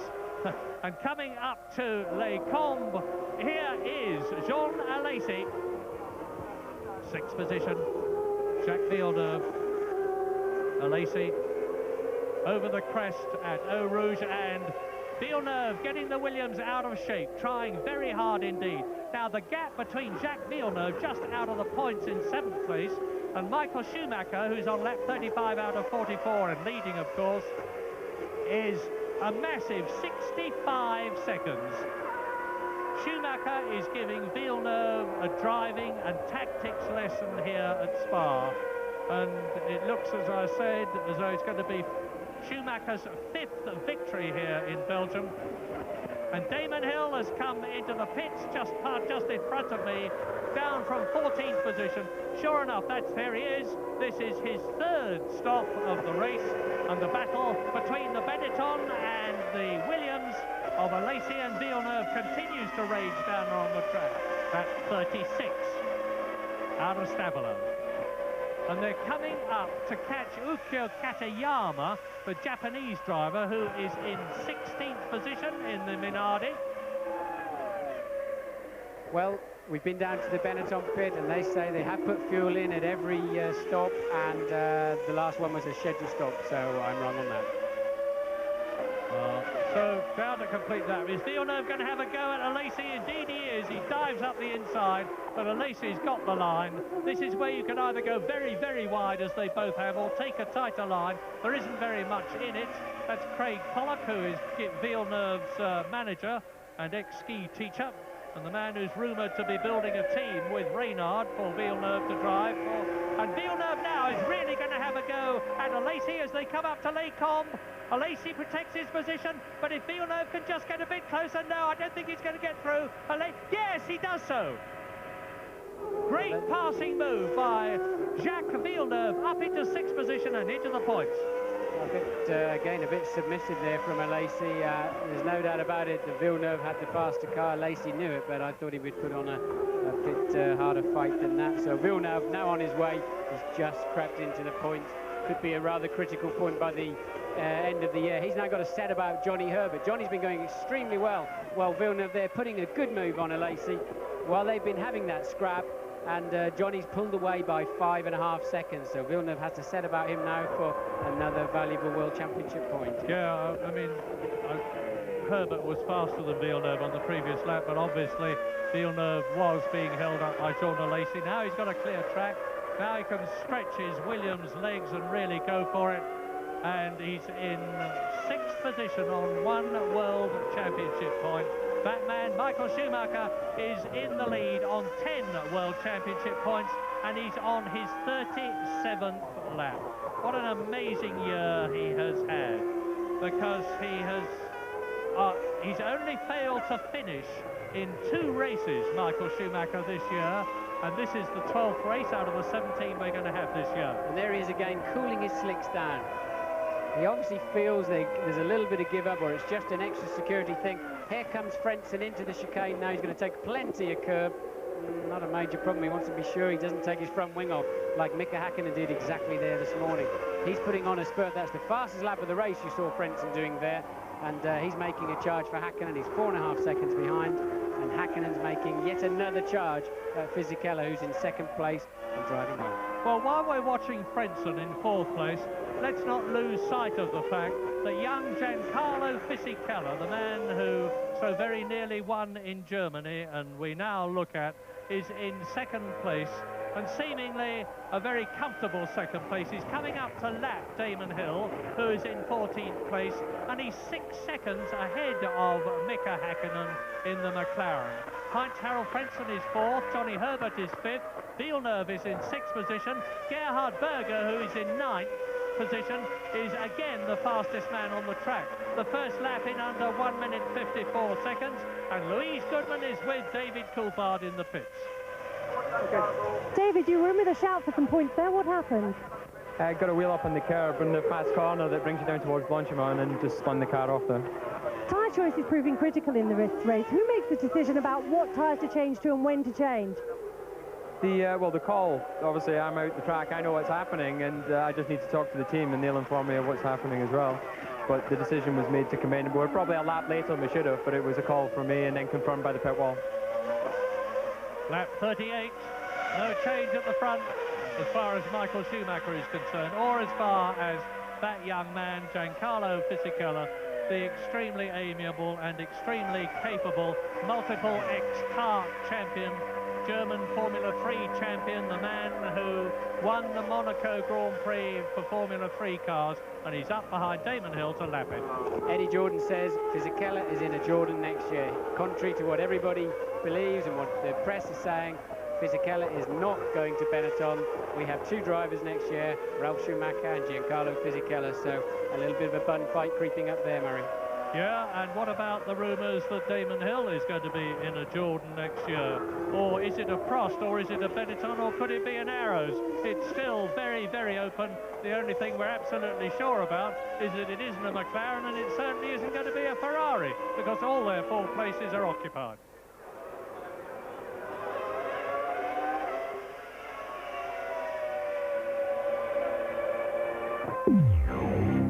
Michael Schumacher.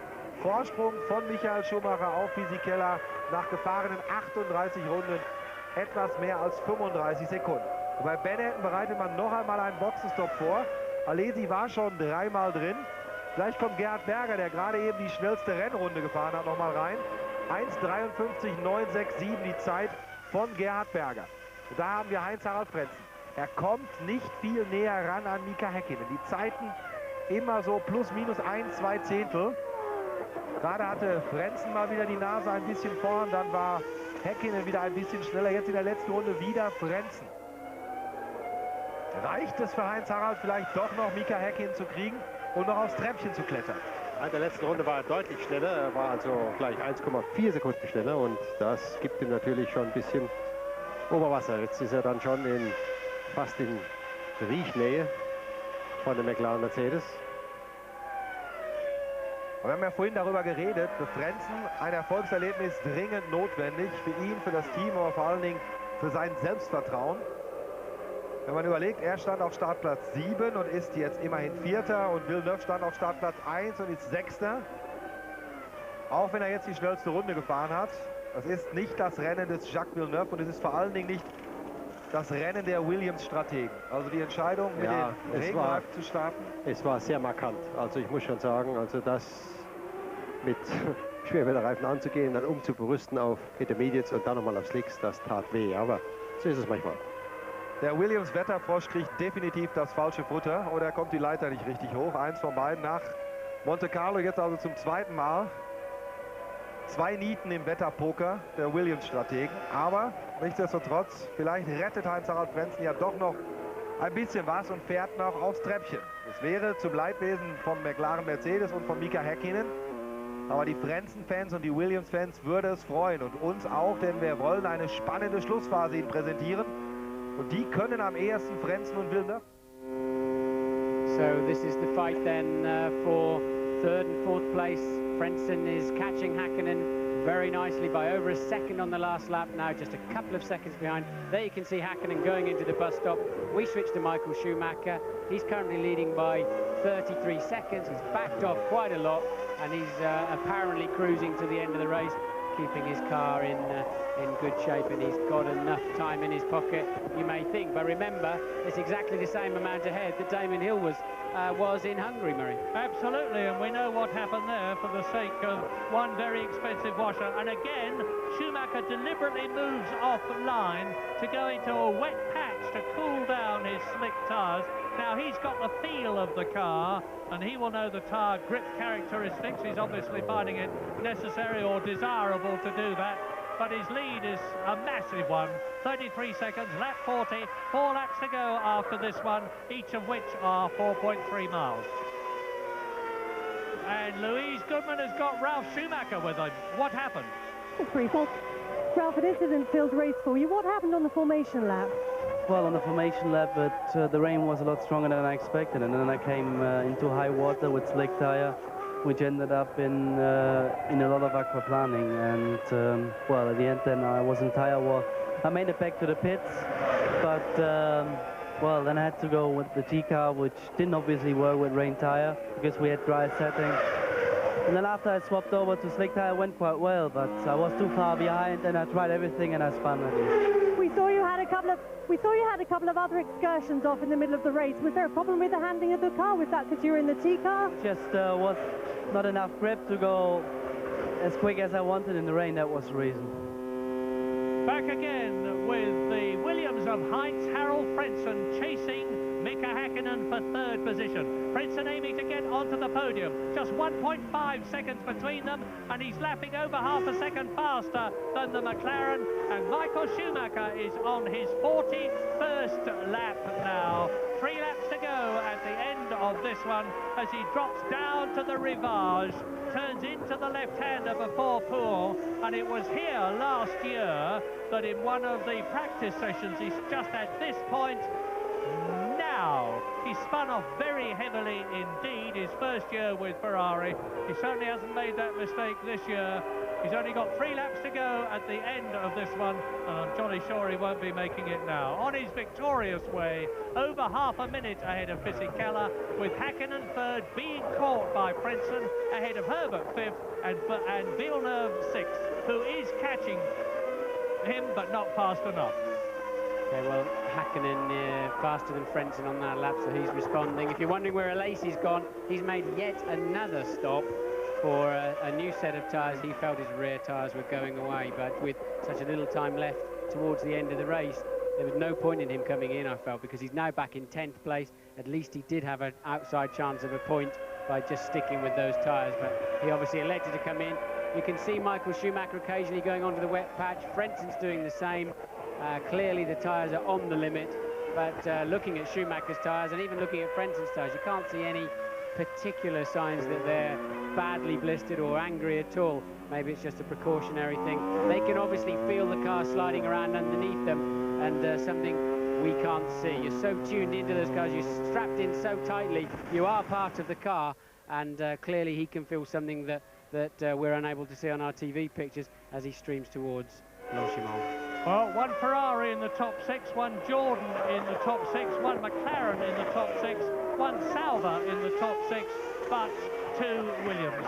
It's a long time since Williams that we got so used over the years to finishing first and second in a race have had both cars finish in the top 6 places, the top 6 points scoring places. And this is Giancarlo Fisichella down through Eau Rouge at about 170 miles an hour, climbing now up to Kemmel. They continue the climb, or he continues the climb at 190 miles an hour up to the right-left at Les Combes, which leads into the right at Malmedy. Michael Schumacher is on his 42nd lap. Jacques Villeneuve has just become the first driver to circulate this Spa circuit in under 1 minute 53 seconds. He's put up the fastest lap of the race, 1 minute 52.96, but he's still 4.5 seconds behind Johnny Herbert with just 2 laps to go at the end of this one.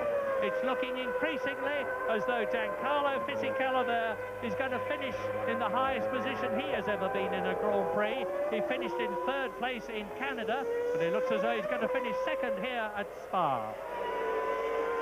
Now, look down at the Williams. You see how the left-hand side of the track, the Williams you're looking at is Jacques Villeneuve, the quickest man on the track. He's on 1 World Championship points now, 9 points behind Michael Schumacher in this race, plus 3 more, making the gap 12 if they both stay where they are at the end of this race. And it looks as though they're going to 2 laps to go at the end of this one.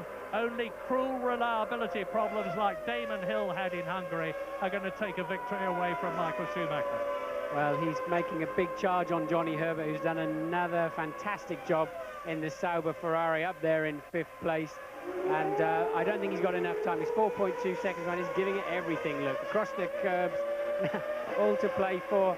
Now that's a McLaren of Hakkinen. That's that's Frentzen now. We switched to Frentzen. Frentzen homing in on Hakkinen for 3rd and 4th place, down to 1.4 seconds. Took another 3/10 off him on the last lap. Catching him is one thing, but passing him is another. But he's definitely moving in, as you can see. He's streaming through Eau Rouge. There's a lot of yellow line through the middle of the track. We'll look next time, and that's where the wooden plank underneath the car, the locality plank underneath the car, hits the ground and leaves a trail of wood all the way up the hill. Lap 43, no battle for the lead, Michael Schumacher, no battle for 2nd place, Fisichella. But what a battle for 3rd position between Hakkinen and Frentzen. What a battle for 5th position, and here it is. Johnny Herbert, and in 6th position, Jacques Villeneuve. Gerhard Berger is 7th, Irvine is 8th, Denise is 9th. In 10th position is Jean Alesi after those 4 stops of his. 11th is Morbidelli, and then it's Salo, Magnussen, Hill, Katayama and Trulli. 16 left out of the 22 who started, as Jacques Villeneuve continues to press Herbert for 5th position. Villeneuve's going to be up behind Herbert on the last lap. He's going to be right with him. He's taking about 1.5, 1.6 seconds per lap. He was 2.6 at the beginning of this lap. 2 laps to go, including this one. So he's going to be right with him. Am I right on my calculations there, Murray? I remember what Villeneuve did in France at Magny-Cours, coming up behind Eddie Irvine as they approached the last corner. And he literally hurled the Williams past the Ferrari, or tried to, only to spin into the pit lane and lose the place. Nothing deters Jacques Villeneuve when he's on a charge. And look at that. Michael Schumacher has lapped Mika Salo behind him in the Tyrrell, who is in 12th place. And this is Michael Schumacher's last lap of the Belgian Grand Prix. He's on his victorious way to make a 4th victory. Into the pits comes Damon Hill, and what is suspiciously looking like a retirement from the car and body language. The Ferrari mechanics are on the pit lane. This is going to be an historic 5th win in Belgium for Schumacher, including the one that he was disqualified from, I hasten to say.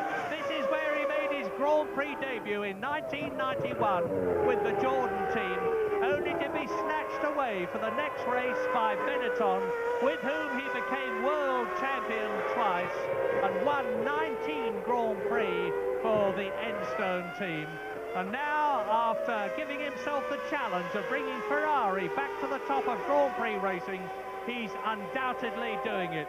The gap between himself and Jacques Villeneuve is going to be therefore some 13 points in the World Championship, as Schumacher comes up to the bus stop for the 44th and last time.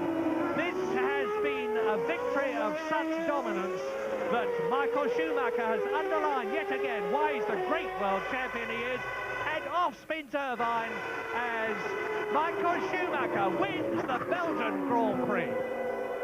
Well, a tale of 2 fortunes there. Looks like Diniz and Irvine got together. Schumacher will pull straight into the Parc Fermé. No closing lap here. And we wait now for Fisichella. Here he is coming through the bus stop. Superb drive from him on a day when you had to keep your head. You need an old head on young shoulders, and he apparently has it. Hakkinen, I believe, will also keep off Frentzen and Johnny Herbert. Yes, there you go, Hakkinen. Now, where's Herbert? There's Villeneuve. I think Herbert will be going through to take Fifth place, a strong drive from Johnny, and just 1 point for Villeneuve. Not a good day for him. So Michael Schumacher wins to extend that World Championship.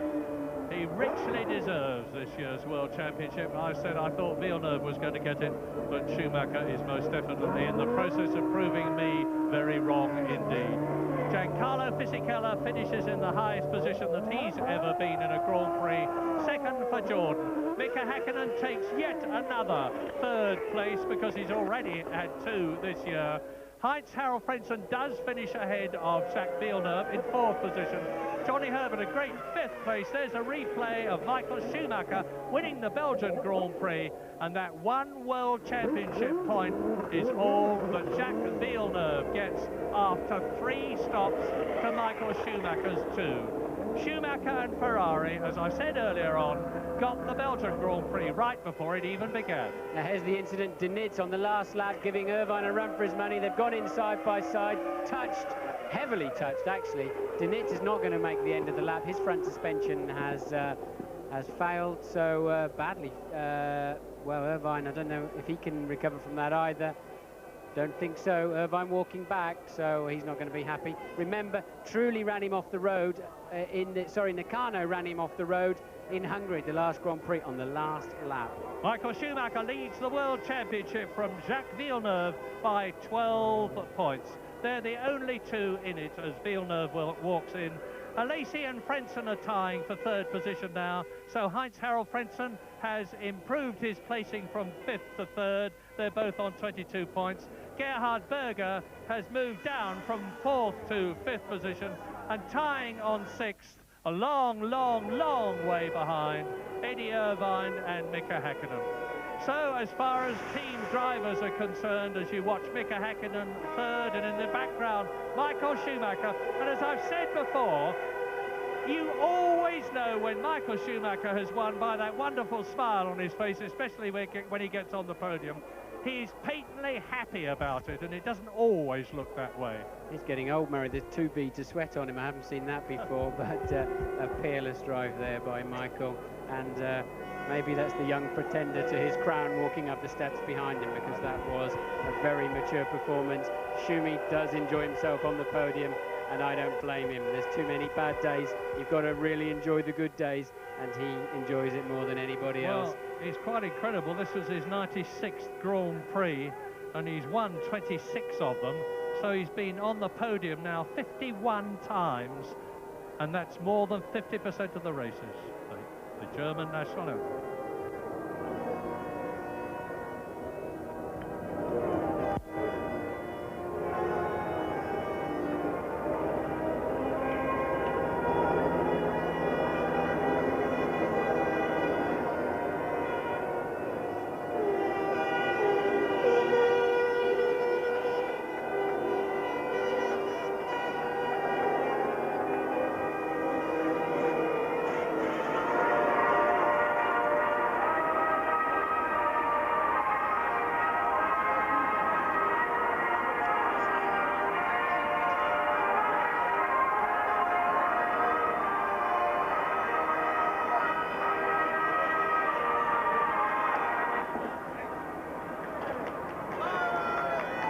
The Italian national anthem for Ferrari, who have now extended their Constructors' Championship lead over Williams to 8 points.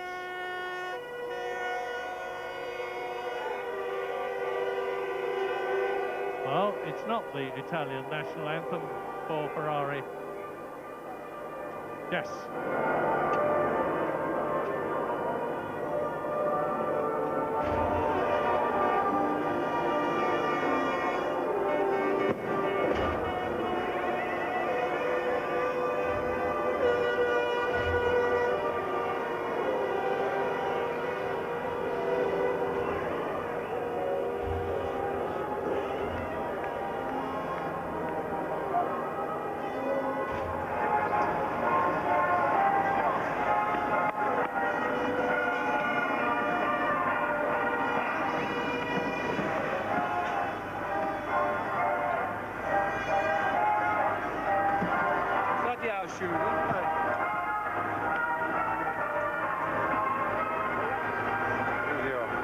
a few francs investment in a new sound system wouldn't do any harm at Spa. The cacophony of air klaxons came from the thousands and thousands of delighted, euphoric Germans who are here. And that's Mr. Robert Collignon, who is the president of the Wallonie region of Belgium, presenting the winner's trophy, yet another winner's trophy to Michael Schumacher. And that was Michael Schumacher's 26th Grand Prix win.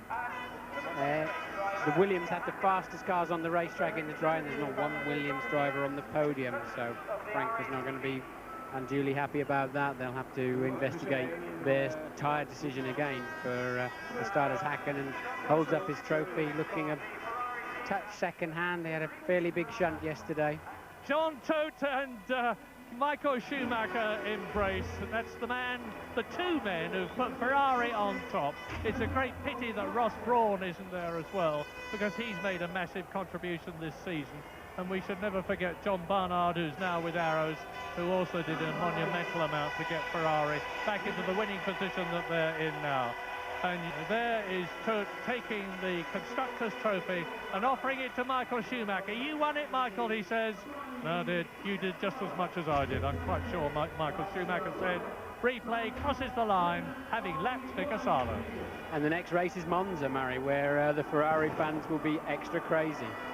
Yes, and if Ferrari win at Monza, it really is an incredible happening, and anybody that can be there should get there. A most emotional, euphoric occasion. I've seen it a few times, and I've seen that memorable one when Ferrari finished first and second immediately after the death of the great Enzo Ferrari himself. But here in Belgium, it has been Ferrari all the way, thanks to Michael Schumacher, the only one to finish. Only one Jordan finishes. There you see experience and youth together. Fisichella on the right, second position. Mika Hakkinen on the left, third position. Ferrari win, Jordan second, McLaren another third place. Still haven't got the win that they wanted, apart from the one that David Coulthard had in Australia. Fourth place, a meagre fourth place as far as Williams are concerned for Heinz Harald Frentzen. Fifth for Sauber, sixth for Williams in the form of Jacques Villeneuve. Only one constructor got both cars home in the top six, as Martin has pointed out, but finishing in fourth and sixth places is no way to finish a Grand Prix for Frank Williams and Patrick Head. So now Schumacher into the interview room as we look again at some of the moments that made this Belgian Grand Prix, which for the first time started behind the safety car because of the wet conditions. This was the move of the race, really.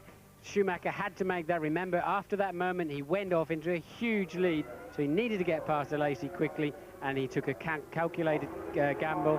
This was less of a risk. Nicely done there. Villeneuve locking the rear brakes a little bit, running wide.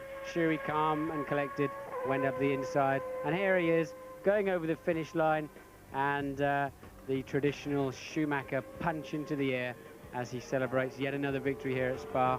And the rail totally dominant him, and if he wins the World Championship, he will look back on this race as one of the key factors to that, I believe. And if he does win the World Championship, he will richly deserve it. I said before today that he has lifted Ferrari in a way that no one else was able to do. He was the last brick they needed in the wall against the opposition, and he's filled that space absolutely superbly. And now, as in line with tradition, the magnificent Spa course is invaded by spectators. There are thousands and thousands of them camping around the circuit.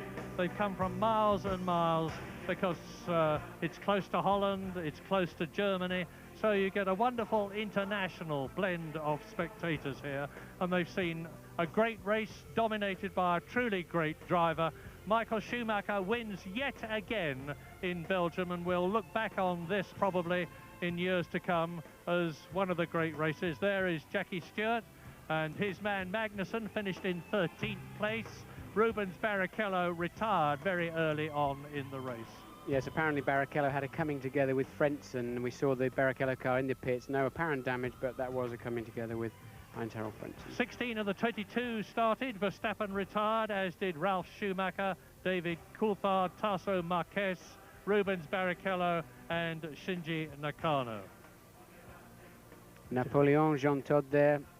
He's going to be happy. There's going to be some positive, good press in Italy tomorrow morning, and they all breathe a sigh of relief. They really do have a lot of pressure back at home. £25 million a year Michael Schumacher is allegedly paid. He hasn't actually checked his pay conditions with me, but that's the general belief. Plus a lot more from endorsements from just about everything from watches and clothes to confectionery. Schumacher is the man that they all follow, and you can see why. He's peerless in today's driving, and in my opinion there is nobody to touch him. He still wouldn't buy you a beer, unfortunately, but while we're watching these pictures, they're making their way through the various corridors and doors up into the press room before we'll see the world feed. That's Nigel Stepney in the middle. Sorry to interrupt you, Martin. Nigel Stepney in the middle, the English chief mechanic of the Ferrari team, who lives out in Maranello now, has learned the language. He's an ex-Lotus man. Well, Michael, well done on your fourth victory here at Spa. You must be very pleased with today's performance. Oh yeah, that's... I was standing on the podium and I was just empty of my mind, just celebrating this moment, because obviously as practice went, as whole sessions had gone, I wasn't too satisfied and I wasn't too optimistic for the race. And in a straightforward circumstance like dry, I think we would have struggled really. But obviously with this weather and then making the right choice for the tyres, everything went so perfect that I'm really, really delighted, both for the team and obviously for me, for the sponsors. It's a great combination we have in our team. What was it like at the start of the race under those wet conditions? Fairly difficult, I have to say, and I think it was quite right to have the pace car out, because most of the cars were on those kind of intermediate tyres, and there were some quite big puddle of waters which after 2 laps disappeared. So for that reason I'd say that the safety car had a right to be out, and it was a good decision. After that the race was clear, straightforward, and then I obviously was able to pull out the gap at the first in. At one point you overtook Alesi and Villeneuve in 1 lap, and then you built your lead up to well over a minute. Is there any explanation for that achievement? I'd say we took the right decision both for setup and for tyres, and obviously I'm obviously well into the circuit when it has difficult circumstance. That suits myself quite well, and everything worked together. Michael, well done. Giancarlo, your best podium finish yet. You must be absolutely delighted with today's performance. I don't believe this. I'm very happy. Second podium, yeah. Your best result, though? Yeah. It's incredible. Michael was very quick, also Mika in the middle of the race. But the team make a very good job. So now my target is the victory. But I know this is very difficult. Wait. How difficult was it for you to overtake Jean Alesi at the beginning of the race when it was very wet? Yes, it was very wet, and especially outside of the line. I drove very careful in the beginning, but I overtaking Alesi and the Villeneuve. So this is very important, very nice day. Thank you very much for everybody, my team, Jordan. Giancarlo, well done. Mika, you've got a good record here at Spa. You drove a very good race yourself today. Yeah, thank you. It was end of the day a good race, considering all things what has happened this weekend. So the final result was very satisfactory. How much of a battle did you have with Heinz-Harald Frentzen? I did have actually a battle, and the reason for that was I had some slight technical problem with the car, and I was losing time every lap, and I was not able to push as fast as I was able to do, but it was this problem. Towards the end, did you think that you could catch Giancarlo, or were you more worried about holding Heinz-Harald off? I was honestly more worried about holding Fisichella because, Heinz, because just because I had this problem with the car, so it was just a matter of finishing the race with the position what I had that moment. What were the conditions at the start like for you? Were they very difficult? Indeed, indeed. I mean, it was dreadful once, as like Michael said, the battles and like what you call little rivers over the circuit was absolutely disaster. And luckily the race car stayed out there a couple of laps, didn't start the race straight away, because otherwise it's going to be a major disaster. So extremely difficult, and but well, we managed to get through.